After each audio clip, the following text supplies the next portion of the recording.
So, Colonel Grijaldo, matanong ko lang po, ano po ang nag-udyok sa'yo para i-execute tong affidavit na ito?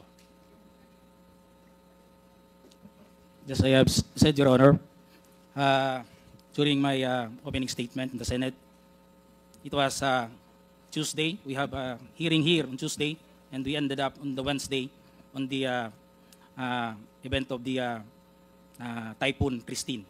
And as I have said, I go back to my home, and dinibdib ko po yung nangyari sa akin, Your Honor. And I never told this to my wife that time for 2 days. Until such time on the Friday, I was informed by the PIHAW that I'll be attending a Senate hearing. So, naisabi ko dun sa asawa ko, Your Honor. And nag-a-argue pa kami kasi ayaw niya. Ako kasi gusto ko na may sabi. And sabi ko, we have to go on a Sunday Mass, and we need wisdom for this para mabigyan din tayo ng lakas na loob para ma-resolve natin sa tayo kasi tayo nag-aaway. Nagkaka-problema. Hindi na rin kami nag-aano nun eh. So on the Sunday, it was on the gospel. Sabi ko, pakinggan natin kung ano man yung masabi ng gospel sa atin that day. And it was a great enlightenment and a wisdom na binigay sa akin, Your Honor. The gospel said that it's not all about the crown, but it is about the cross. It is not about the honor, but it's about the sacrifice. It's not being the first, but being the last. It's not being the great, but being the servant. Sabi ko sa asawa ko, bakit naibigay sa atin to? We have to, and to sum up that, Your Honor, ang sinabi nung pare, sabi niya, it's not about the experience. Because yung experience kasi natin sa buhay, it may be good or bad. But it's all about the lesson learned that time, Your Honor. So I have that courage, and even my wife submitted to my decision. And on the next day, pumunta na po ako yun. Nandun po yun, nag-narrate, ginawa ko po yun, sinulat ko po yun.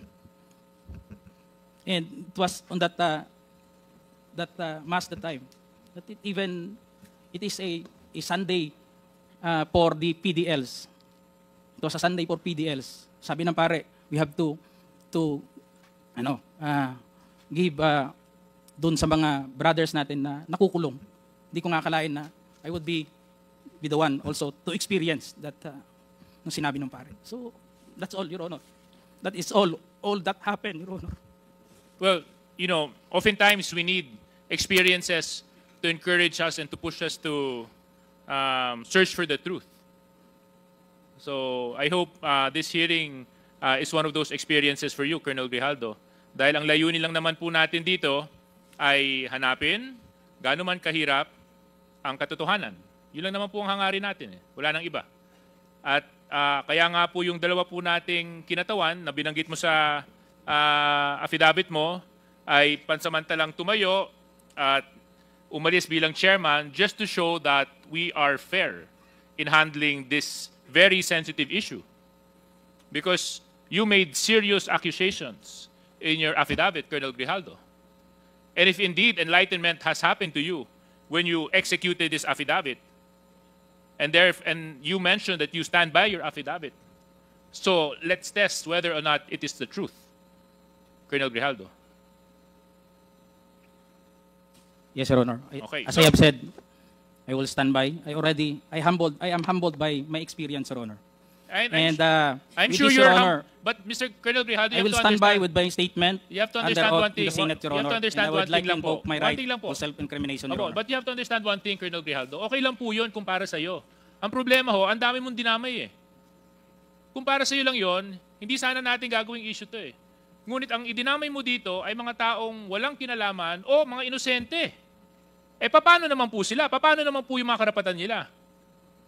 Paano naman po yung boses nila? Paano naman yung katotohanan nila? Hindi pa po natin sila pahahalagahan dahil panghahawakan lang natin yung sinabi mong enlightenment mo? But they have their own rights too, Colonel Grijaldo. So Colonel Grijaldo, siguro wag na tayong paligoy-ligoy pa. With the permission of Mr. Chairman, Colonel Grijaldo, you made some serious accusations here. In fact, so serious that it was even carried by our media news for almost a week, 2 weeks. And because of your accusations, you've tarnished the very reputation and integrity of the committee and the House of Representatives. Things that I will not allow dahil ito pong posisyon na inuupuan namin, ay ito po ay posisyon ng tiwala na ipinagkaloob sa amin ng taong nagtitiwala sa amin. At kailanman hindi ako papayag na may mga tao na magdudungis at magtatapo ng kasinungalingan para sirain ang integridad ng trabaho ng House of Representatives at syempre ng komitibang ito.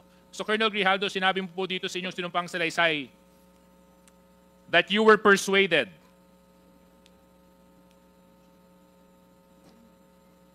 Your Honor, and you said, ikaw naman, Colonel, ganito lang yan. Alangan namang walang insidente o mangyayari sa panahon na yon. I answered that I served as COP, Chief of Police in Mandaluyong during COVID-19 pandemic, and there were less crimes committed, and we did not receive any reward from anyone. I added that we only receive funds as additional MOOE support fund for the Peace and Order Fund of the LGU. But dito po sa earlier part, sinabi mo that you were persuaded. Is this true, Colonel Grijaldo? Your Honor, I will stand by my statement in the Senate under oath, Your Honor, and I would like to invoke my right for self-incrimination, Your Honor. That is out of order. Let it be of record that the statement made by this resource person is out of order. Please continue, Congressman Suarez. Number 17, sinabi nyo dito, I then respectfully told Congressman Dan Fernandez that anyone can debunk my statement if I confirm the testimony of Colonel Garma about DDS in 1999. Since I was not a member of the PNP at that time and I have no knowledge as to the reward system. Additionally, I said that the work of policemen are noble that requires great sacrifice even without reward or award. It is our moral obligation and a call of duty to serve our country and our people. If I may continue, Colonel Grijaldo. At sinabi mo, Congressman Dan asked me, Colonel Garma, anong masabi mo sa kanya tungkol kay Barayuga? I politely told him I cannot comment on the case when I respectfully answered him, Sir, mahirap yan. Kasama kami sa nag-iimbestiga at hindi ko alam kung anong kinalaman niya at may investigasyon din kami, baka ma-incriminate ako, sir. Tama po ba ito, Colonel Grijaldo? Your Honor, Yes or no lang po, I will stand by my statement in the Senate under oath, Your Honor, and I would like to invoke Mr. my Chair right again. for self-incrimination, Mr. Your Chair. Honor. Again, the resource person is out of order, Mr. and Chair. let it be of record that he is continuously disrespecting this committee by refusing to answer appropriately to the questions propounded by the member. Alam mo, Colonel, if I may, DSJJ, binibigyan ka namin ng pagkakataon dito eh. Nung nasa Senado ka, ang tapang-tapang mo eh. Bakit dito ay mo magtapang ka rito? Ipakita mo yung the same candor, the same tapang na pinakita mo doon. Di ba? Bakit hindi mo gawin yan dito ngayon? Nagtatago ka sa likod ng right against self-incrimination eh. Tinatanong sa'yo, relevant question. Matapang ka lang doon sa Senado kasi may kakampi ka. Dito ka magpakita ng tapang mo. Hindi yung nandoon ka lang. Alam mo, ang mahirap kasi sa'yo, gusto lang nating malaman ang katotohanan sa likod nito. Ang dami mo ng ginawa eh. Dinamay mo pa yung mga kasama na, hindi dahil sa kasama namin sila, kundi hindi tama ang nangyari at ginawa mo. You are trying to besmirch the reputation of this committee. Itong committee ito, hindi ito gawa-gawa lamang. Ito'y pinapayagan ng ating saligang batas. Ito'y pinapayagan at pinayagan ng 300 mahigit na membro ng Kongreso na kung saan ay merong mandato ng taong bayan. Kaya wag mong bastusin ito. Yung tapang mo, nawawala eh. Tawagin mo yung kakampi mo. Ang hirap, alam mo, Colonel, nag-imbento ka ng kwento. And then you speak about honor. And then you speak about the gospel of that was given to you by a priest, talking about honor, and which, yun, alam mo ba kung bakit mayroong honor? Pag hindi ka sinungaling, may honor ka. As simple as that. You're a police officer and you should have, ang ano kasi, yun ang ano dito eh. Anyway, DSJJ, you can Well, continue. I totally understand the frustration of our chairman. In fact, it is the same place where I'm extracting my frustration from. No? Kasi nung Senate hearing, napanood ko yung binanggit mo, Colonel Grijaldo, at ako naman, araw-araw, hindi naman araw-araw, na tuwing magkakaroon ng Quadcom hearing, nandito ako. I make it a point to even come early. So, Colonel Grijaldo, you mentioned in your affidavit and even in the Senate hearing that you were coerced. Coerced by certain members of this committee. Totoo ba yun? Oo, hindi. Your Honor, I would like to invoke Oo, my rights. hindi. for It's a simple yes or self-incrimination. no. Mr. Chairman. Yes or no? Yes or no? Yun lang po yun. Sabi mo, truth, di ba? Your Honor, I Sabi would mo, like to invoke my enlightenment, right di ba? to self-incrimination, Your Di ba Honor. sinabi mo, gospel truth, di ba? When you talk of God, there's only right and wrong. There's nothing in between. You want to talk about honor, Colonel Grijaldo?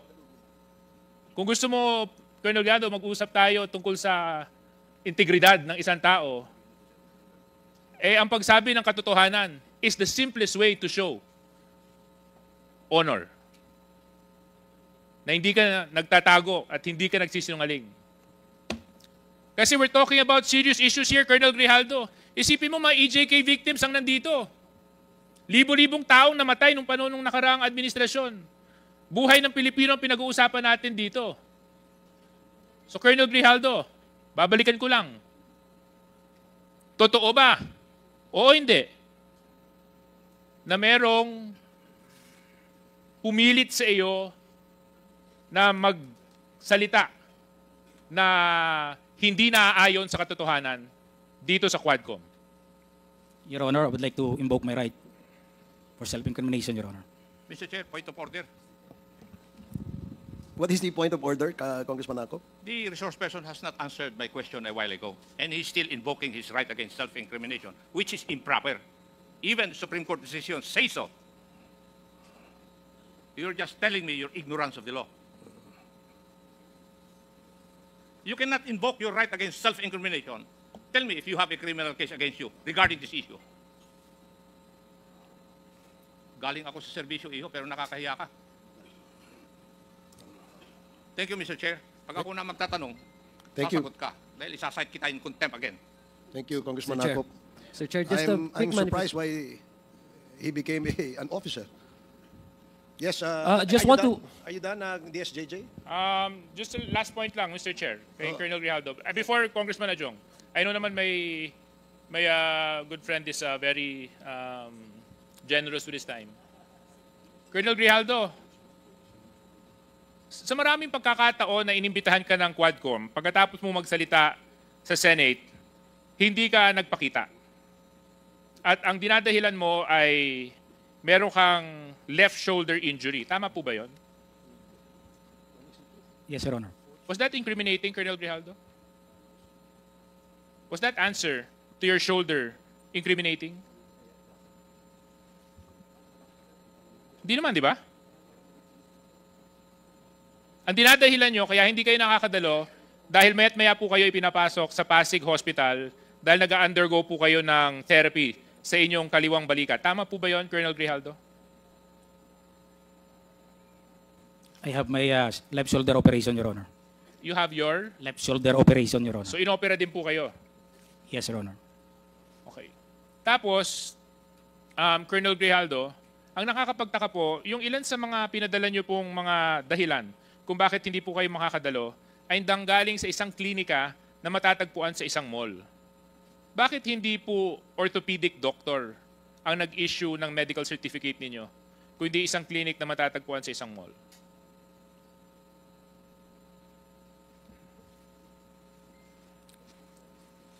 The doctor who operated me, Your Honor, is a professional, Your Honor. I'm not asking you whether or not your doctor is a professional. I hope he's a professional. Yes, Your Honor. Because if he wasn't a professional, then may God be with you because he conducted surgery on you. Yes, Your Honor. So thank God he's a professional. But Yes, I'm not Your Honor. asking the qualifications of your surgeon.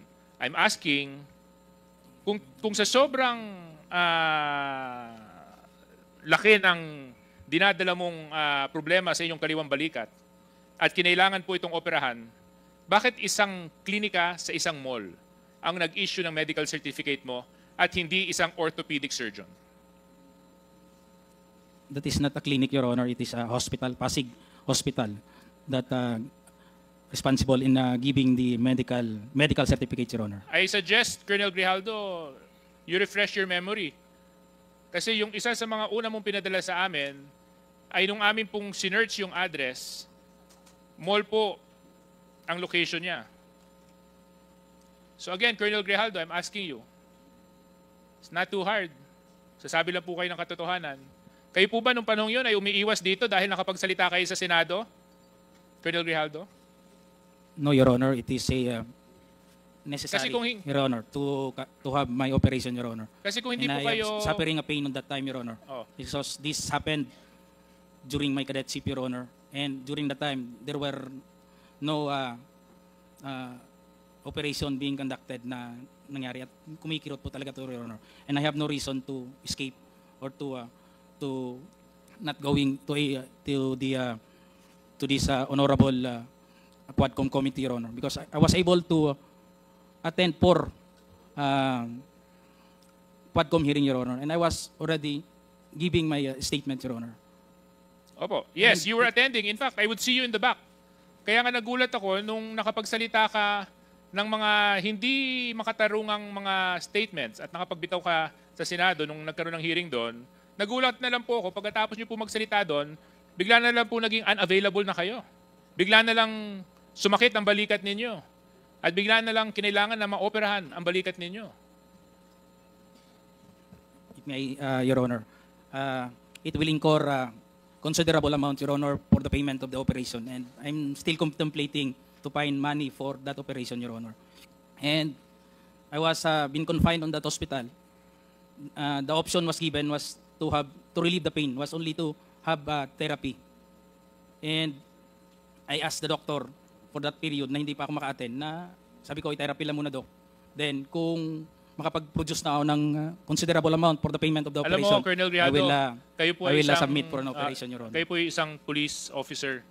Kung nandito lang sana si Congressman P.M. Vargas, sasabihin niya po sa iyo, papakita niya yung 2 tornilyo niya sa balikat niya. At sinabi niya, pagkatapos po ng operahan siya at lagyan ng tornilyo sa balikat, kinabukasan nagtrabaho na po siya. Kaya yung sinasabi po ninyong konting dislocation at konting operation at naging dahilan para hindi po mag-attend sa mga Quadcom hearings, medyo nakakapagtaka po yun. So Anyway, anyway, may I ask the page, Comsec, or could you please show this to Colonel Grijaldo, if this is his affidavit submitted to the Senate?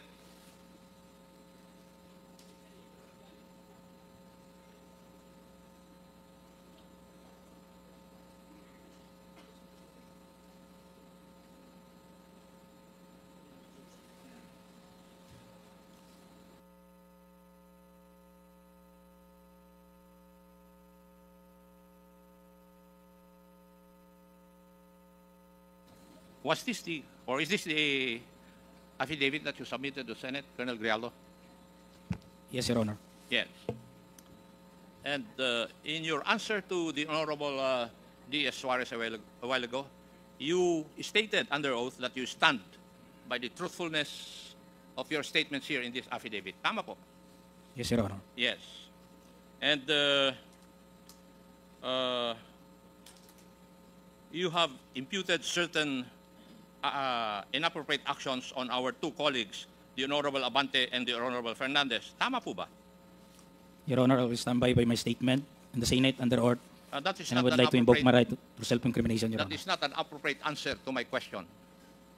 Ang tinatanong ko po is, dito sa mga statements mo na ito, you have imputed inappropriate actions by the Honorable Abante and the Honorable Fernandez. Would that be correct? Yes or no? Your Honor, I stand by my statement given at the Senate under oath, Your Honor, and I'll invoke my right for self-incrimination, Your Honor. Okay. May I ask the Honorable Abante and the Honorable Fernandez? Ngayon ako makaganti, Mr. Chairman. And if I may, let me remind the two congressmen that you are under oath. In the statement or sworn statement of Colonel Grijaldo, it stated here, number 4, after I answered questions related to extrajudicial killings and the reward system, I was approached by a security personnel while I was seated as one of the witnesses during the hearing. The said person told me that I was being summoned by Congressman Dan Fernandez. The Honorable Fernandez, do you agree to this statement? Yes, Your Honor. Okay. When I entered the room, I saw the two lawyers of Police Colonel Garma standing inside the room. Two lawyers of Colonel Garma standing inside the room. One of the lawyers approached me, then asked me what we were going to talk about. I said that I do not know. May I ask the Honorable Abante and Fernandez if there were really the presence of the two lawyers of Colonel Garma were present? Yes, Chairman Acop, yes. The Honorable Abante, do you agree with Honorable Fernandez? He's talking to somebody, Mr. Chairman. Maybe you can cite him in contempt. Chairman Abante, Chairman Abante, you're being asked. Chairman Abante, you're being asked by Chairman Acop to confirm the statement. Do you agree with the statement of Colonel Grijaldo that there were two lawyers of Attorney Garma present when you talked with Colonel Grijaldo in a room? Yes, yes, Your Honor. There were two lawyers present. Thank you, Your Honor. And according to the affidavit of Colonel Grijaldo, the Honorable Fernandez asked Colonel Grijaldo to sit beside him, and you entered the room and sat on the far end chair on the right. And one of the lawyers of Colonel Garma stood near the back of Colonel Grijaldo. Would that be correct? Ako yung unang dumating, Mr. Chairman. If I remember it right, nung dumating po ako, nakaupo na po siya. Okay. So, nakaupo na siya. Yes, Your Honor. Okay. The Honorable Abante? Yes, it was a small room, no? Doon lang sa corner na yan. And so, malapit din kami sa isa siya. So, just near to each other. In fact, Mr. Chair, I'd like to say na when I talked to him before he came in the room, was that because it was Colonel Garma that said that Colonel Grijaldo knows a lot.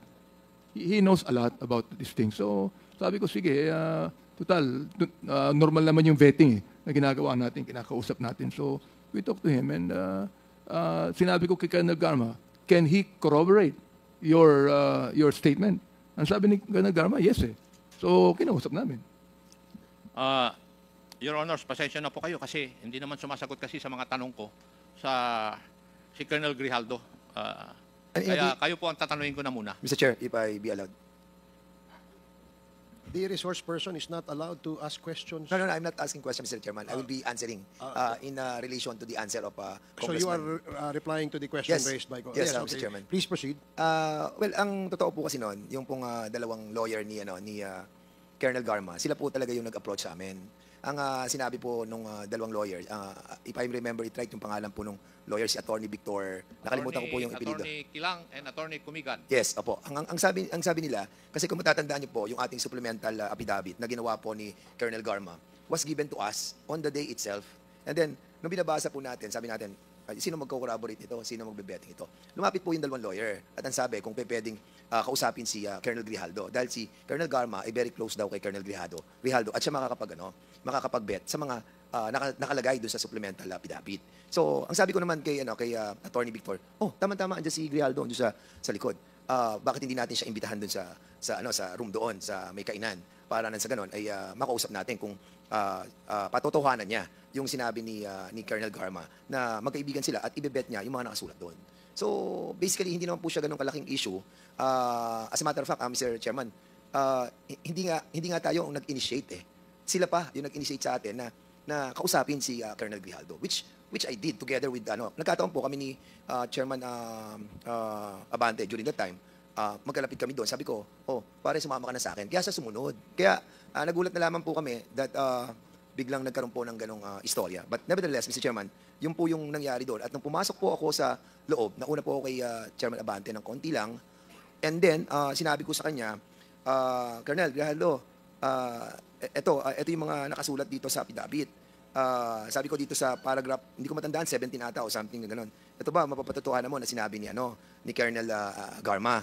Ang sabi niya, wala po akong alam dyan. Yung ibang dito, ibang mga sinabi ni Colonel Garma. Kasi sabi niya, kaibigan kanya eh. So, basically, doon po umikot yung aming usapan. Siguro maabot po yun ng mga less than 10 or 15 minutes. And then, nung sinabi niya talaga wala siyang alam, edi lumabas na po kami. And the CCTV can prove na talagang hindi po kami nagtagal sa loob. At the same time po, pag tinignan niyo po yung kwarto dyan, kahit puntahan po natin lahat, napakaliit po ng kwarto. At sa labas po ng kwarto, marami pong mga tao nandun. So kung nagkaroon po ng coercion, nagkaroon po ng harassment, nagkaroon po ng forceful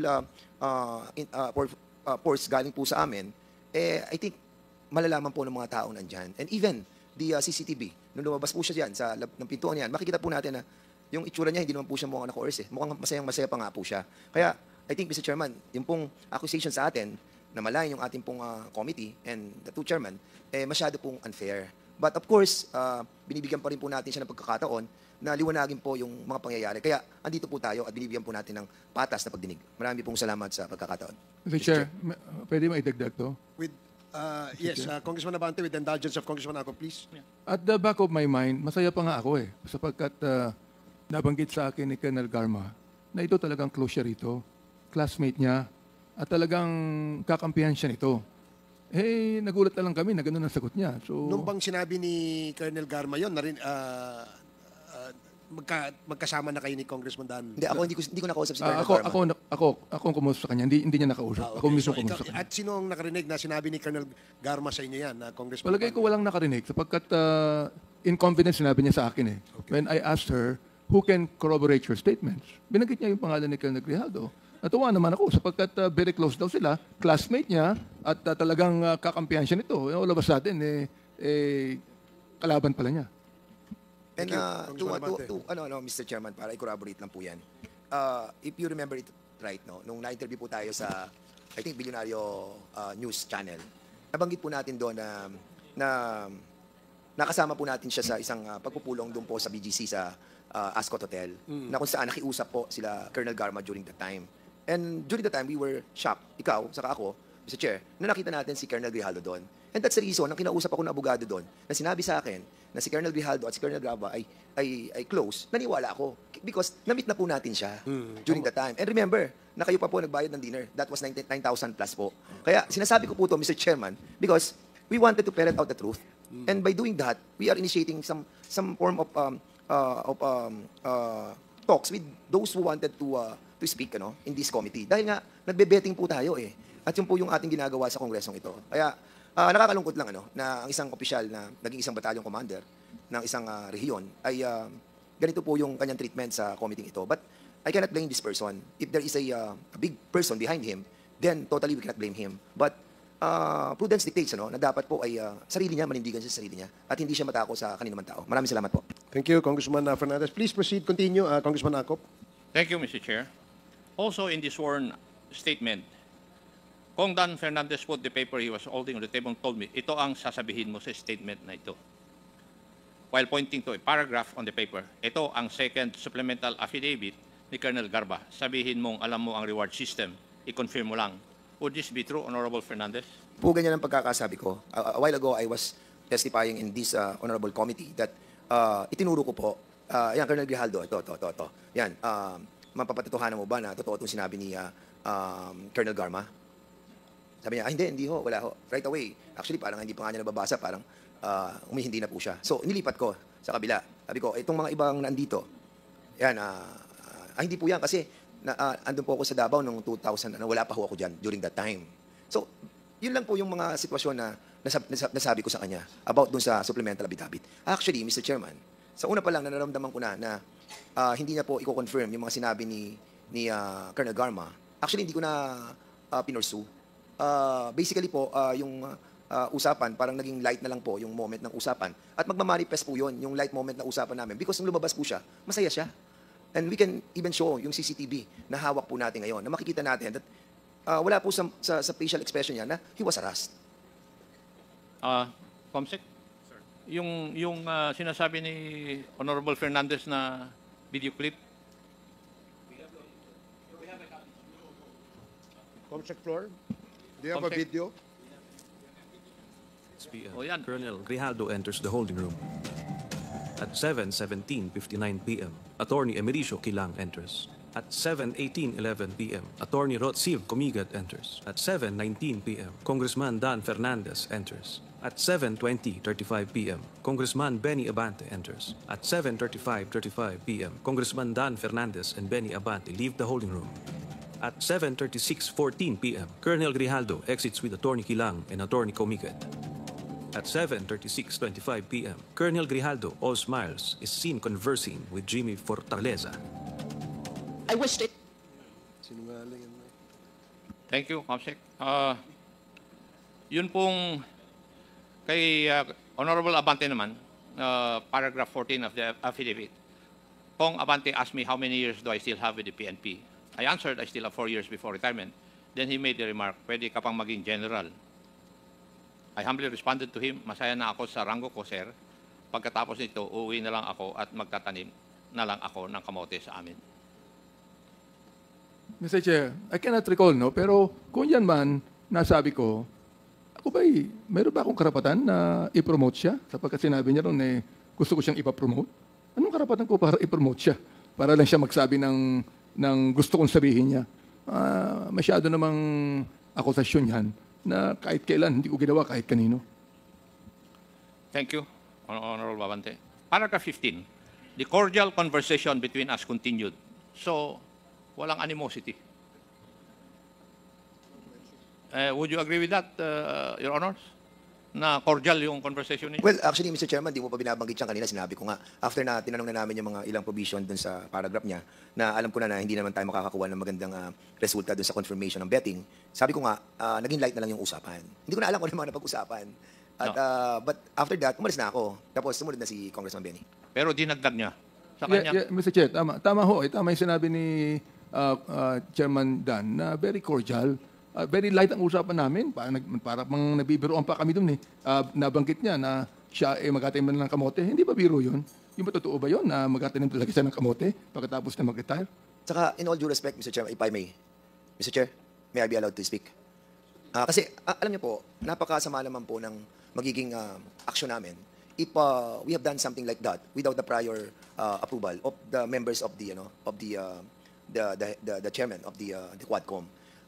Never na ginawa po ng bawat isa sa atin yan na meron po tayong gagawing betting ay hindi nalalaman po ng ating pong mga kasamahan. And yung pong, most especially, kung yung pong coercion at harassment na kung gagawin po namin ay mapuput into jeopardy, lahat ng ginawa po ng Quadcom. And hindi naman po kami ganun ka-bobo para gawin yung bagay na yon na alam namin na magkakaroon ng bad repercussion kung sakali na hindi mag-a-agree po si Colonel Grijaldo. And well, ako kasi medyo basically nasaktan po ako doon kasi nga I was expecting that Colonel Garma through sa mga lawyers niya na binanggit na hindi, si Colonel Grijaldo was my parang kasakasamahan na niya before and they were very close. And yung expectation mo na sasabihin niya doon na kino-confirm niya, then suddenly nawala. Kaya po ako medyo na-disappoint during that time. But of course, kasama yun, marami na tayong ganyang kausap na talagang afterwards, hindi naman talaga na-confirm. But yun na nga, nagpapasalamat po ako sa committee na to na nabigyan po tayo ng pagkakataon para liwanagin tong issue na talagang nahirapan po tayo dahil sa hindi po pag-attend ni Colonel Grijaldo. Mr. Chair, sa totoo lang, kung siya nasaktan, si Congressman Dan Fernandez, ako naman na-offend. Sapagkat sa totohanan lang, nasa mukha ba namin na magko-coerce? Nasa mukha niya. Sa mukha. Nasa mukha ba ni Congressman Fernandez na mag-coerce? Ako, nasa mukha ko ba mag-coerce? Tignan niyo nga po yung mukha niya.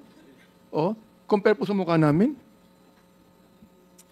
and the next statement is that I felt that they wanted to convince me to do what they wanted me to do. So, it was the feeling of Colonel Grijaldo na kinukumbinsi niyo siya na gawin yung gusto niyong ipagawa. That was his feeling. The intention may not be that. Hindi po ba tama, Colonel Grijaldo? I-invoke mo na naman yung right mo. Tama ba yung state mo? I felt that they wanted to convince me to do what they wanted me to do. I stand by my statement, Your Honor. Sagutin mo yung tanong ko. I would like to invoke my right Mr. Chair, self-incrimination, Your Honor. may I move that we cite Colonel Grijaldo in contempt for violation of Section 11, Paragraph C, refusal to answer relevant questions?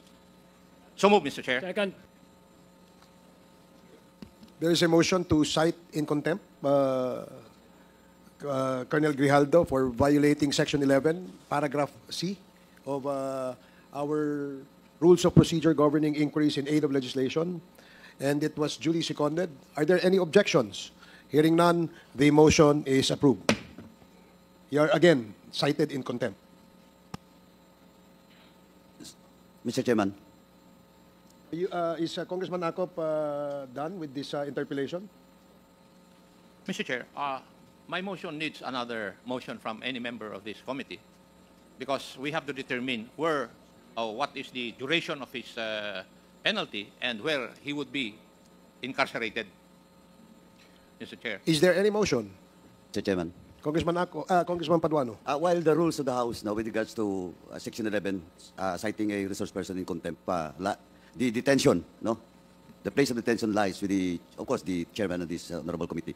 May I respectfully move, Mr. Chairman, that we will transfer, in this contempt order, I move that we will detain Colonel Grijaldo at para malapit-lapit lang sa batasan at Station 6, Mr. Chairman. So move, Mr. Chairman. Are you referring to Station 6 of the Quezon Quezon City, Mr. Chairman, dito lang yan sa batasan.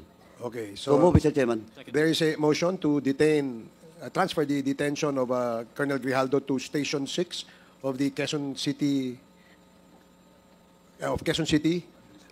Police Station. Are there any second? Duly seconded. Any objections? Hearing none, the motion is approved. COMSEC, please coordinate with our Sergeant-at-Arms and inform the said office that Colonel Grijaldo will be transferred to Station 6 of Quezon City and serve his detention in that facility.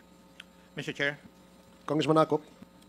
since I cannot get intelligent answers from our resource person, may I just make a manifestation?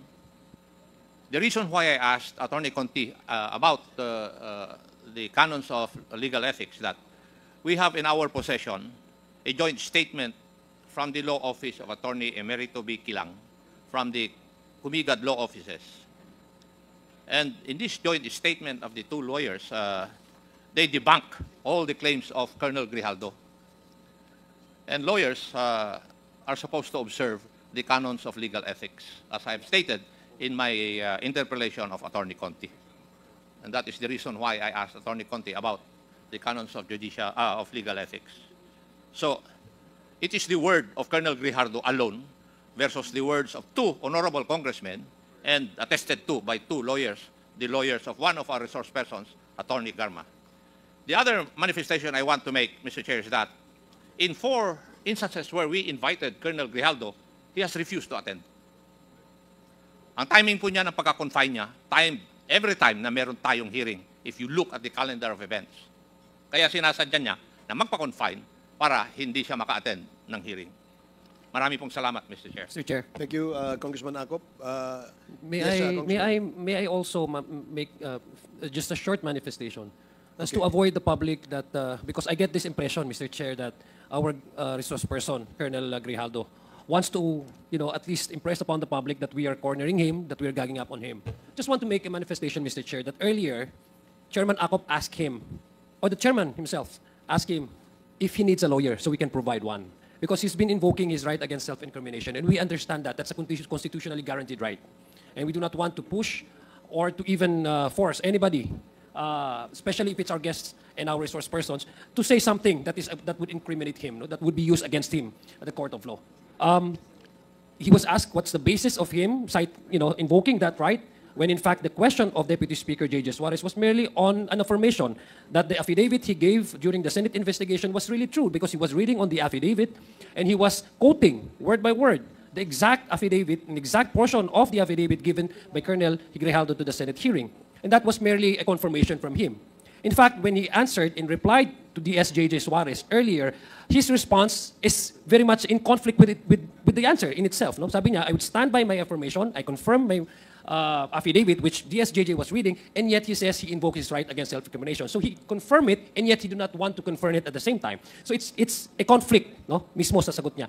That's the reason why Chairman Acop asked him, what's the legal basis? What's his legal basis for invoking this right against self-incrimination? And being a non-lawyer himself, the chairman was lenient to even ask him, would you want a lawyer? We can provide you. Ang sabi po niya, hindi na niya kailangan. I just want to make this manifestation so that this cannot be twisted online. Because I'm sure there are ready trolls, paid trolls, who will twist this scenario here. Ang gagamitin naman nila sa atin ay ginagangap natin ang ating mga resource person. We have given him all the legal course in order to protect him and ask him kung kailangan niya ng legal advice. And he admittedly responded na hindi. Having said that, Mr. Chair, I have one quick question that I'd like to ask Attorney Conti. Mr. Chair, if I may be allowed. Okay. Yeah, thank Go you. Attorney Conti, have you been in courts, no? I'm seeing may litigation, no? And you also present evidences. Minsan yung mga testimonies, ng mga affidavits, minsan in a manner of text message or mga video clips, no? Tama po ba? Yes, Your Honor. Video clips, text messages will be considered as electronic evidence. Yes, okay. Earlier, you watched the video clip kanina when Congressman, the Chairman Dan Fernandez and Chairman Benny Abante entered the room where Colonel Grijaldo was already inside, no? Nakita niyo naman po, no? Yung video kanina. Yes. And after a few minutes, they exited the same room. Tama po ba? Yes, Your Honor, I saw that. As a lawyer, based on your experiences in trial courts, no? Assuming that this is an evidence, and I presume this is an evidence, Mr. Chair, to prove that the two gentlemen here were telling us the truth and nothing but the truth, as opposed to the affidavit of Colonel Grijaldo. In your professional experience, having seen all the evidences, in the context nung halimbawa itong pinakita as opposed to the affidavit ni Colonel Grijaldo, would you say that it's a normal reaction of someone who was forced to lie to come out with all smiles, magandang disposisyon, at nakipaghawakan pa sa former colleague niya? Is it normal for a behavior of a person, individual, who are, let's assume, na tama yung sinasabi niya, totoo, assuming without conceding that he was forced by two influential, because kung titingnan niyo, the two gentlemen outranked him in position. Court, kumbaga, kung sa basketball, ito, advantage na, court advantage nilang dalawa, nasa kwarto, sasabihin na itong gawin mo, magsinungaling ka, etc. based on his affidavit. Would that be a normal reaction of a person who was forced to say something, to lie before his teeth na magsabi na dapat ito ang gusto naming sabihin mo at alam niyang mali at hindi tama at kasinungalingan? Doon sa nakita mo, from your professional experience, would that be a normal reaction of someone who was forced to lie?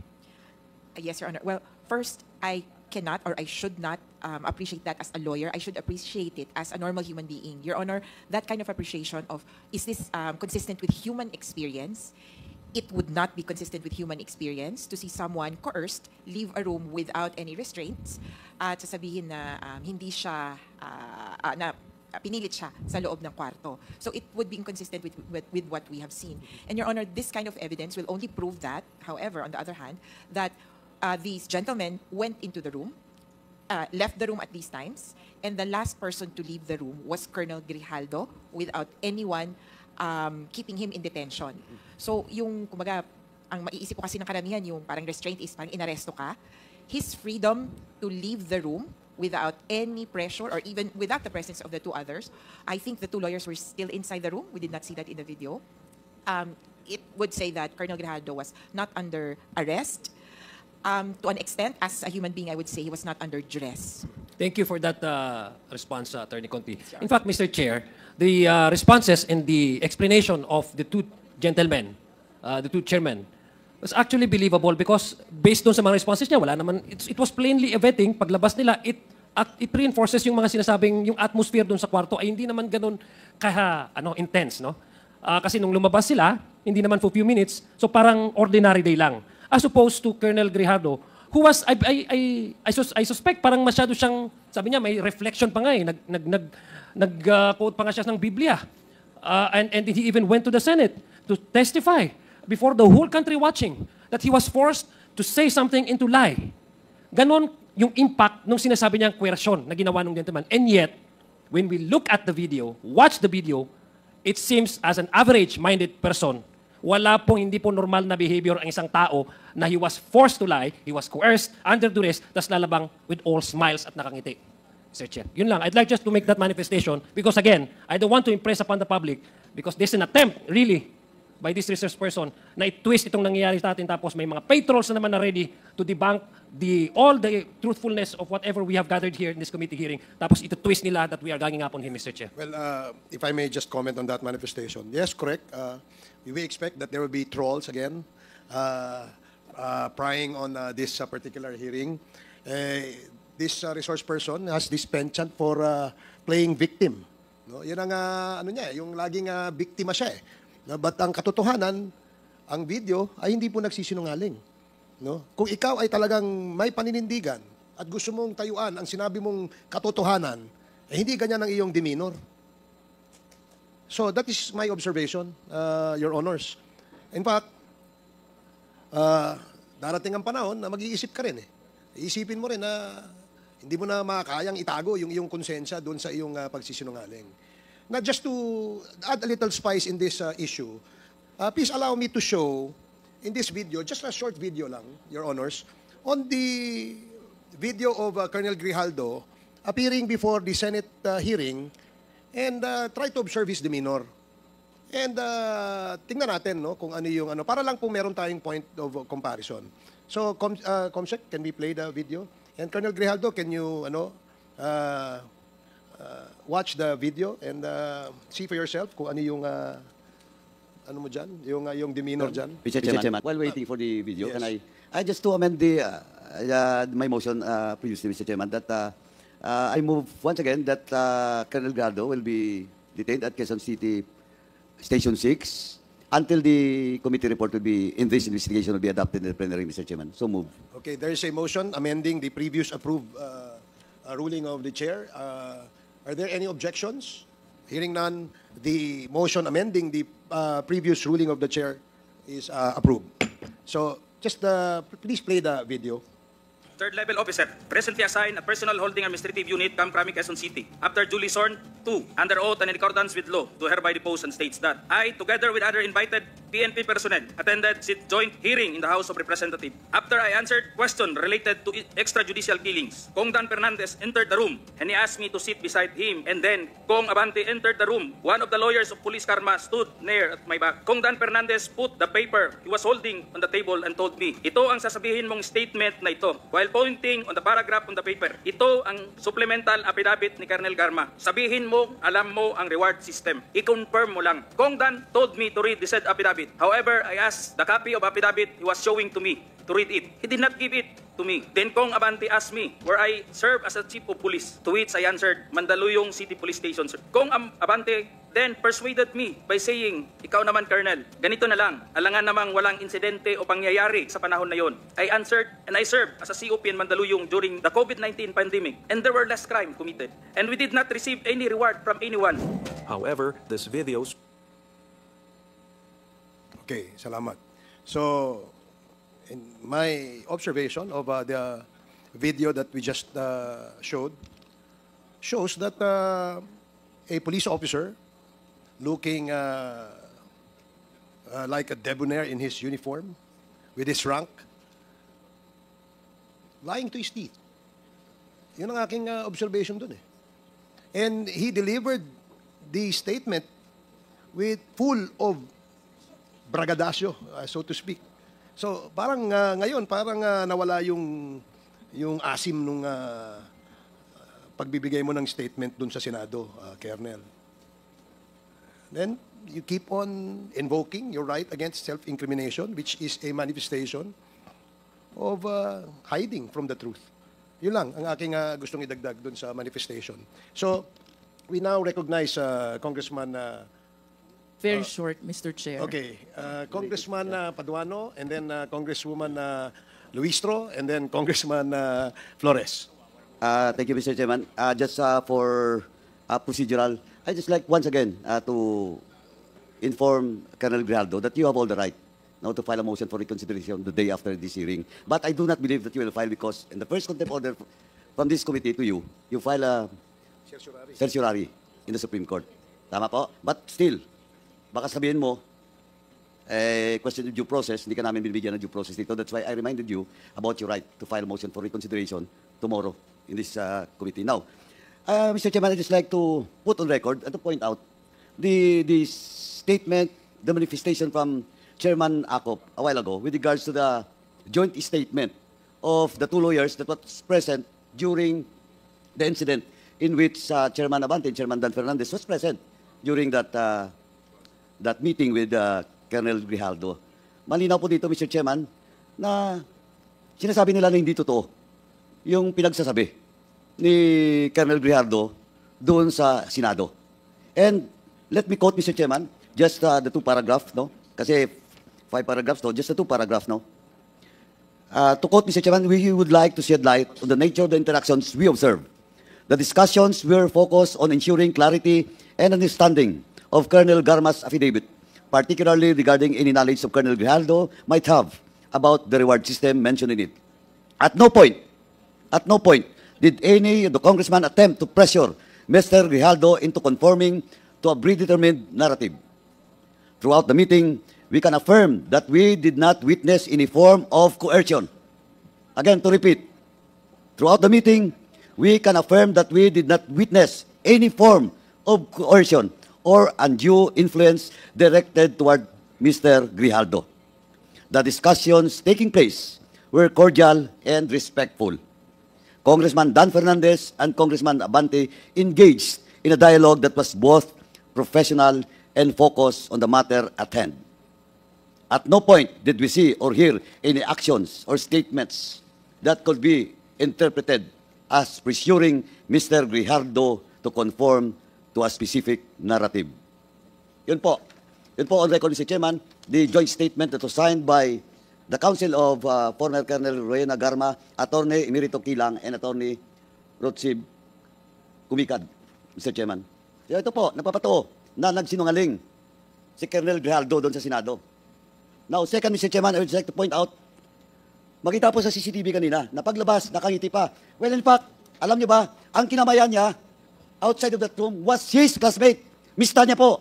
And supposedly, kung inipit siya, pressure siya, ang the first person that he approached outside of that room, kaklase niya, yung mista niya. Class 97, in the person of Jimmy Fortaleza. Kitang-kita niyo po, nakakamay pa. Nakasmile pa. Nag-uusap pa sila ni Jimmy Fortaleza, former Major Jimmy Fortaleza. Now, again, Mr. Chairman, naawa lang ako dito kay Colonel Grijaldo because he keep on imposing or invoking his right to self-incrimination. You're a graduate of PNP Class 97. Hindi mo palang napagandaan kung alin doon ang pwede mong invoke at hindi invoke nung tinanong ka Chairman Akop, hindi mo masagot. Any specific basis or laws or articles or section. And now, I would like to remind and educate you, Colonel Grijaldo.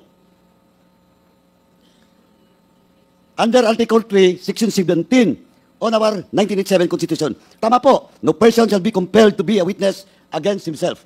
That's self-incrimination. But I will cite jurisprudence that you cannot use it in your case, Mr. Grijaldo. Supreme Court ruling with regard to Arnold versus Nazareno. Allow me to read, Mr. Chairman, portion of that. The fact that the testimony of a witness may tend to show that he has violated the law is not sufficient to entitle him to claim the protection of the constitutional provision against self-incrimination, unless he is at the same time liable to prosecution and punishment for such violation. No case has been filed against you, Colonel Grijaldo. That's why in that Arnold versus Nazareno, you cannot invoke such provision of the Constitution, Mr. Grijaldo. Our second jurisprudence, Rosette versus Lim. The privilege against self-incrimination can be claimed. You can claim it only when specific question, incriminatory in character, is actually addressed to the witness. It cannot be claimed at any other time. You cannot claim it unless, sabi nga doon sa Arnold at Nazareno, unless may pending case po or punishment for such violation. Eh, tinanong ka pa kanina, if you want to have a lawyer, ayaw mo, o di, And I hope, Colonel Gardo, after this hearing, you ask your counsel. And I do believe that you will file again. A certiorari in the Supreme Court. And that's your right. And let us see what will be the position of the Supreme Court with regards to your pleading. Thank you, Mr. Chairman. Thank you, Congressman Paduano. Congresswoman Luis, you're recognized. Mr. Chair, my manifestation were covered already by Chairman Carap, so I yield to the Honorable Kit Flores. Thank you, Congresswoman Luis Roque. Congressman Flores, you now have 10 minutes. Thank you, Mr. Chair. Mr. Chair, I would like to address some of my questions to our colleagues who are now resource persons. No? I wish I could have addressed it to Colonel Grijaldo. No? I always wish that he would be answering the questions as emphatically as he was making that statement in the Senate, but now he's invoking his right against self-incrimination. Now, Congressman Abante, if your intention was to coerce Colonel Grijaldo, would you have had that meeting with Colonel Grijaldo with other persons present? If my intention was to Yes, coerce, if your intention was to coerce. I don't think that we can pursue the meeting because the meeting is supposed to ask him if he would corroborate the statement of Colonel Garma, as Colonel Garma said. Yeah, but the question asks for a yes or no, sir. Would you have held that meeting with the lawyers of Attorney Colonel Garma present in the same room if your intention was to coerce Colonel Grijaldo? With the lawyers Yes. there? Well, I don't think so. Yes. Now, if your intention was also to offer him a promotion, would you have held that meeting also with other people present, like the lawyers of Colonel Garma? Oh. So that was not the intention of the meeting, right? Correct? No, it's not. How about you, Congressman Dan? Siyempre naman, kung plano natin na hindi natin makuha yung sagot and we wanted to coerce and harass and i-force yung ating issues sa kanya, of course, ang gagawin ko, di kami na lang tatlo. Di ba? Wala nang lawyers. Siya na lang, ako, saka si Abante. Kumukuha ka pa ng witness para sa gagawin mong kasalanan. A lawyer who does not represent the House, Yeah. does not represent the committee, Yes, does not of course. represent any of the parties present, correct? Exactly. At the same time, kung mga haras ako, hindi dito.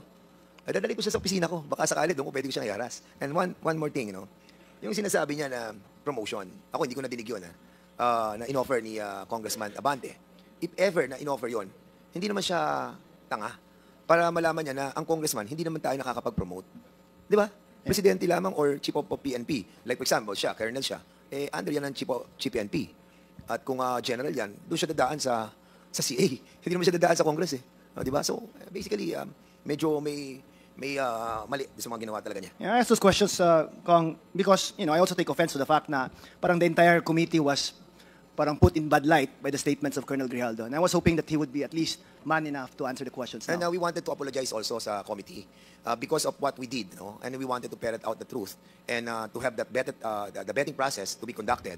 Nadamay po yung buong committee. During the time that we were accused by Colonel Grijaldo, I was hurt not because of myself alone, dahil nadama yung ibang chairman at nadama yung buong committee. Actually, that was going to be my next question. My next question would be, do you think that it was inappropriate for you to approach Colonel Grijaldo without other persons present representing Colonel Grijaldo? Colonel Grijaldo? Yes. Well, to tell you honestly, Mr. Chairman, as what I've said a while ago, na-meet na namin si Colonel Grijaldo together with Colonel Garma. And we were like together for almost how many hours din na nag-uusap-usap. And kumbaga, kampante ka na rin sa kanya. And that's the reason why nung sinabi ni Attorney Victor na si Colonel Grijaldo ang makakapagpatunay ng lahat ng sinabi niya sa affidavit, confident kami. Ako, confident ako. Kasi si Benny, hindi pa siya confident. Kasi hindi pa na namimit si Colonel Garma saka si Colonel Grijaldo. But ako, namit ko na. Saka si Chairman Ace. And that's the reason why nung sinabi niyang ganoon, I was a little bit disappointed. Kasi all along, akala ko, talaga magkaibigan sila ni Colonel Garma. Thank you. Mr. Chair, ako medyo naging confident na lang ako when I saw the lawyers of Colonel Garma. Hindi naman namin abogado yun eh. Naging confident na ako sapagkat inaakala ko that the lawyers of Colonel Garma would also become his lawyers. Thank you, Mr. Chair.